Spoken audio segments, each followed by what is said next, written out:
Hello, আসসালামু আলাইকুম। সবাইকে স্বাগতম জানাচ্ছি আমার আরেকটি নিউ ভ্লগে। আশা করছি আপনারা সবাই ভালো আছেন এবং আপনাদের দয়ায় আমিও আলহামদুলিল্লাহ ভালো আছি। আজকে আপনাদের সাথে শেয়ার করব একটি চমৎকার রেসিপি। শুরুতে আমি লাউয়ের খোসাগুলোকে ধুয়ে ভালো করে সিদ্ধ করে নিলাম সামান্য কিছু হলুদ এবং লবণ দিয়ে। সেদ্ধ হয়ে যাওয়ার পর আমি এগুলোকে ভালো করে পরিষ্কার করে ব্লেন্ডার করে নিলাম সামান্য একটু পানি দিয়ে। তো এখানে আমি একটি পাত্র গরম করে নিলাম, দিয়ে দিলাম সরিষার তেল,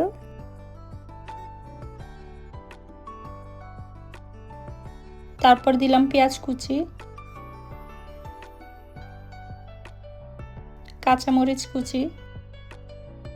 এগুলোকে ভালো করে নেড়ে চেড়ে নিব।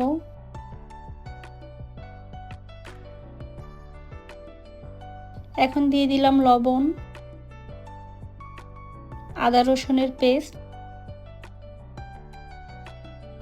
তারপর আমি ভালো করে নেড়ে চেড়ে ভেজে নিব কিছুক্ষণ।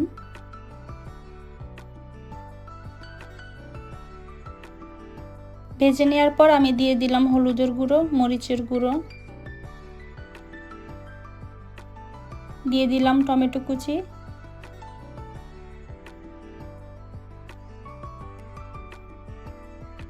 নেড়ে চেড়ে সামান্য পরিমাণে পানি দিয়ে দিব।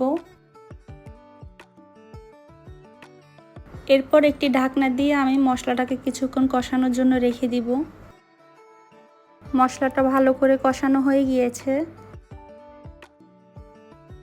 এখন দিয়ে দিলাম ব্লেন্ডার করে রাখা লাউয়ের খোসাগুলো। তারপর দিলাম 1 কাপ পরিমাণ পানি। এই পর্যায়ে আমি এগুলোকে নেড়ে চেড়ে ঢেকে রেখে দিব যতক্ষণ পর্যন্ত না পানিটা অর্ধেক হয়ে যাচ্ছে। গরম গরম ভাতের সাথে এটা খেতে আমার খুব ভালো লাগে এবং আমার বাসায়ও সবাই খুব পছন্দ করে। তো এক একজনে এক একভাবে রান্না করে, আপনারা অবশ্যই ট্রাই করে দেখবেন, নিশ্চয়ই ভালো লাগবে। এই তো পানিটা কমে অর্ধেক হয়ে গিয়েছে। এখন আমি দিয়ে দিব একটি আস্ত কাঁচামরিচ। অনেকেই দেখি আলু দিয়ে লাউয়ের খোসা দিয়ে ভেজে খায়, সেটাও ভালো হয়, কিন্তু আজকে আমি সবাইকে বলবো অবশ্যই আপনারা এই রেসিপিটাও ট্রাই করে দেখবেন। এভাবে খেতে খুবই ভালো লাগে। দেন অবশ্যই আমাকে কমেন্ট করে জানাবেন কেমন হয়েছে। তারপর আমি এখানে 2টো ডিম নিয়ে নিয়েছি। ডিমগুলোকে আমি ভেঙে দিয়ে দিব। পরবর্তীতে আমি আরও 2টো ডিম দিয়েছি, টোটাল 4টি ডিম দিয়েছিলাম যেহেতু পরিমাণে অনেক বেশি ছিল। ডিম দিয়ে ভালো করে নেড়ে চেড়ে নিয়েছি। তারপর পানিটা ভালো করে শুকিয়ে নিব। এই তো পানিটা একদম শুকিয়ে গিয়েছে।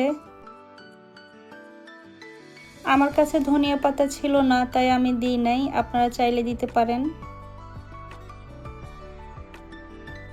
এই রেসিপিটা আমার বাসার প্রত্যেকেরই খুবই পছন্দ। ওইদিকে আমি গরম ভাত বসিয়ে দিয়েছি আর বাচ্চাদের জন্য পাস্তা রান্না করেছি। আর ওইদিকে আমার হাজবেন্ড বলল সে ভাত দিয়ে খাবে না, রুটি দিয়ে খাবে, তাই আমি রুটিও ছেঁকে নিচ্ছি। তারপর আমি সবার জন্য খাবারগুলো বেড়ে নিচ্ছি। এখানে আমার মেয়ে এবং আমার বোনের জন্য পাস্তা নিয়ে নিচ্ছি। উপরে কিছু পারমেসান চিজও দিয়ে দিলাম। আমি খাবো ভাত, তাই আমি আমার জন্য ভাত নিয়ে নিলাম। খুবই মজা হয়েছিল, আপনারা অবশ্যই ট্রাই করবেন। তো আশা করছি আজকের ব্লগটা আপনাদের ভালো লেগেছে রেসিপিটা ভালো লাগলে অবশ্যই আপনারা কমেন্ট করে জানাবেন। আমার চ্যানেলটাকে লাইক, কমেন্ট, শেয়ার এবং সাবস্ক্রাইব করতে ভুলবেন না। টিল দেন সবাই ভালো থাকবেন, সুস্থ থাকবেন। আল্লাহ হাফেজ।